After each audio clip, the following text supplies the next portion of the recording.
on camera. Dangerously fast driver in a deadly hit and run. Election law outrage. All-Star signs come down. A new city announced. Nationwide nastygrams. The business owner caught in the oily penny crossfire, but it's not him. Sports pirate alert. He's wearing 2 different shoes. But first, breaking at 6, Chopper 46 high above a major traffic backup. This is DeKalb County, and take a look at that.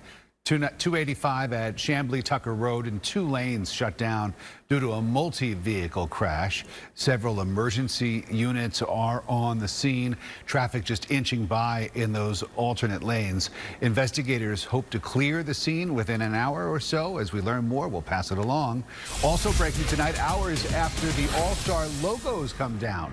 Atlanta Mayor Keisha Lance Bottoms expands voter rights as a direct result of the election law outrage. Well, this as Major League Baseball pulls the All-Star game from Atlanta and gives it to Denver instead. Let's go straight out to CBS 46's Haley Mason. She's at Truist Park in Cobb County tonight. Haley?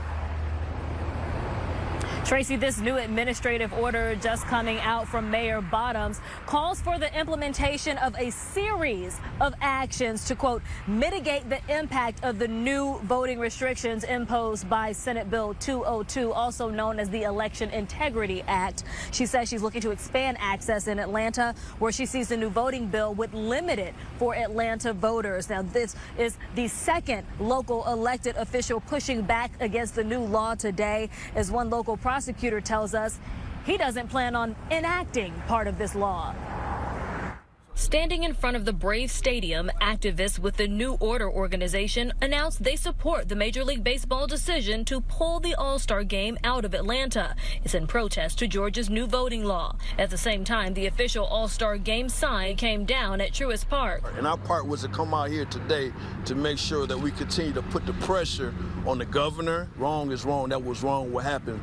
The Jim Crow law that they just signed. The Election Integrity Act will make it illegal to pass out water or snacks to voters within 150 feet of polling places. Today, Gwinnett County Solicitor General is the first local prosecutor to announce that his office will not prosecute people for passing out water or food to voters in line. I actually stated if you don't have political paraphernalia, then I would basically not prosecute anyone that would give water, because there is no rationale to arrest someone who is merely giving someone water. That's an inhumane act. Whiteside says he spoke to 6 police officers before making the decision, and those officers didn't feel comfortable making the arrest for the new possible crimes. If a person does not have any political paraphernalia on food, on the beverage, on their clothes, and they feel that they want to help someone and offer free food or beverage, that to me is legal. The small group of activists called on other prosecutors to do the same.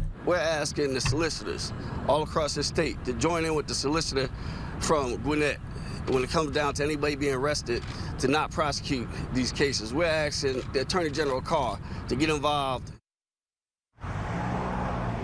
And take a look at this. The Cobb County Solicitor General is taking a very different stance, saying, quote, the General Assembly determines what conduct constitutes a violation of the law, and it's our duty to enforce the law that they establish. We will review the cases on a case-by-case basis, as we do with all violations of Georgia law, and seek justice in each case as we are mandated by our ethical requirements as a prosecutor. We reached out to several county solicitors on this. We'll bring you the updates as they come in. Reporting at the Truist Park, Haley Mason, CBS 46 News. But we are absolutely honored and thrilled that Major League Baseball has selected Denver and the Colorado Rockies as the new home for the summer's All-Star Game. And that is Denver's mayor, obviously thrilled to take the game now that it's out of Metro Atlanta. The Braves announcing they will issue a refund to anyone who bought tickets to the All-Star Game. The club said they will give you your money back immediately. And Patagonia is giving $1 million to groups pushing for better voting access here in Georgia. The outdoor clothing and gear company says the money will go to the New Georgia Project and the Black Voters Matter Fund. The CEOs of a number of major companies, including Atlanta-based Delta and Coca-Cola, have criticized the new law. CBS46 with a crime alert tonight, and new video shows a dangerously fast driver on Piedmont Avenue in Atlanta. It's the same driver police say hit and killed a man. In this new video, you can see the driver almost hitting someone else before vanishing in the distance. The deadly hit and run happened on Saturday. That's Ethan McAllister. He was killed. Former Real Housewives of Atlanta star Kim Kolsiak-Bierman and her daughter Brielle say they were friends with Ethan. You should call police if you recognize that gray Jeep. Chopper 46 over the scene of a grocery store shooting today. Atlanta police haven't caught the attacker just yet. They say a random innocent shopper, though, was hit by a bullet. This is all unfolding on Joseph E. Boone Boulevard. CBS 46's Ashley Thompson is live there with what witnesses saw. Ashley. Rick, scary moments this afternoon around 1 o'clock. That's when bullets rang out here in front of this supermarket, the gunfire sending people running. A shooting in front of a grocery store in broad daylight. I just see some shoot, a man get shot, and then a bunch of people running. Atlanta police now looking for whoever shot an innocent bystander in front of this shopper's supermarket. Officers say it all started inside the store when a man and the store manager got into an argument. According to police, the man took off, came back with a gun, and started shooting. And another man, laying on the sidewalk, and then another man, I don't know, somebody had done something to the guy. So he shot, bam, bam, bam. They ran off, he left, and that was the end of it. Police believe an innocent person was struck. The victim alert and breathing when he was taken to the hospital. The suspect now on the run.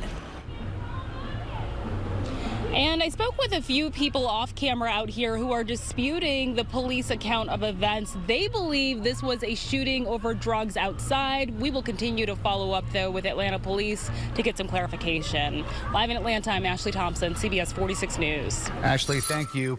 Right now at 6, and plans for a Paramount movie on hold tonight because the roof of MVP Studios in Atlanta has a giant hole in it as crews investigate a massive crane ripping through it. The owner said the crane was pulling a freezer before toppling over. The emergency sprinkler system filled the studio with 10,000 gallons of water. That was going to be the most sophisticated stage in Atlanta, right here.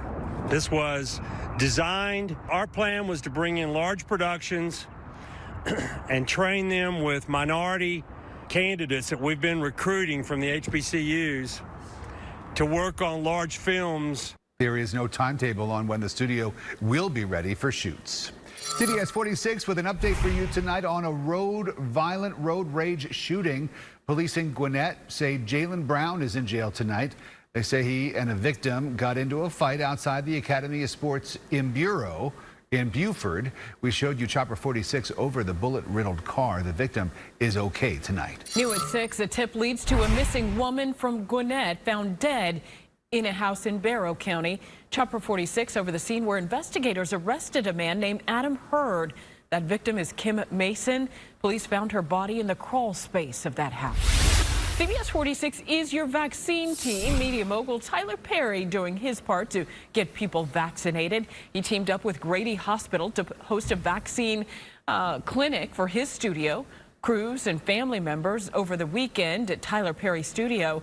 Well, Perry has been an advocate of COVID vaccinations.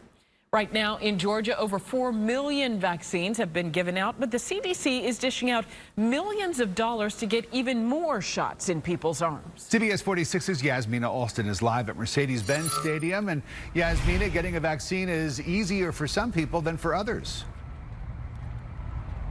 Rick, that's right. We talked to some people here at Mercedes-Benz Stadium who were getting their vaccine today, and they say the process was quick and easy, but they also say they know that's not the case for everyone. Not everybody has access to the internet or is on the internet. That's part of why the Centers for Disease Control is awarding $95 million to Georgia's COVID-19 vaccine programs. We're below the national average, which is around 25%. The push to get more Georgians vaccinated, especially in underserved communities, many of them minorities, continue to have a higher risk of getting COVID. We still see disparities in terms of African Americans, Hispanics, other minorities not having the same rates of vaccination as we want. The CDC grant will help with outreach in communities of color through door-to-door awareness and help signing people up.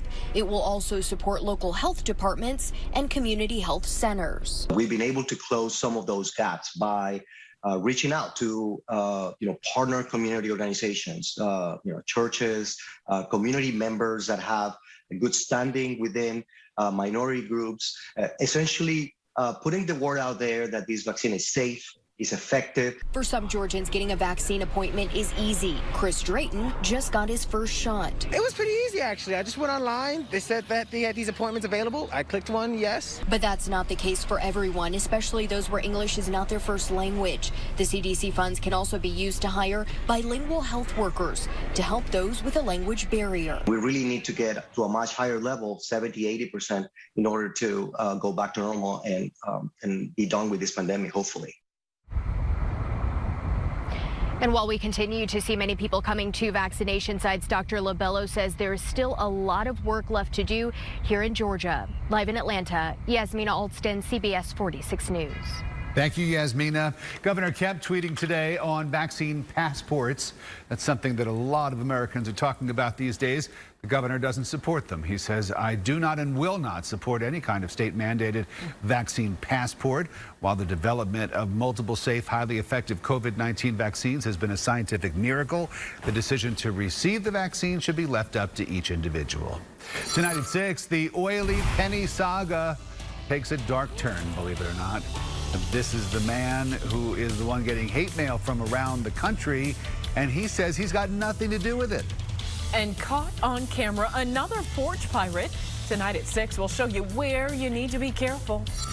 Outstanding out there again today, now near 80 degrees. Look at all that blue sky still for us. Another nice one tomorrow, and then some changes are on the way. We'll talk about that rain coming up. We need answers and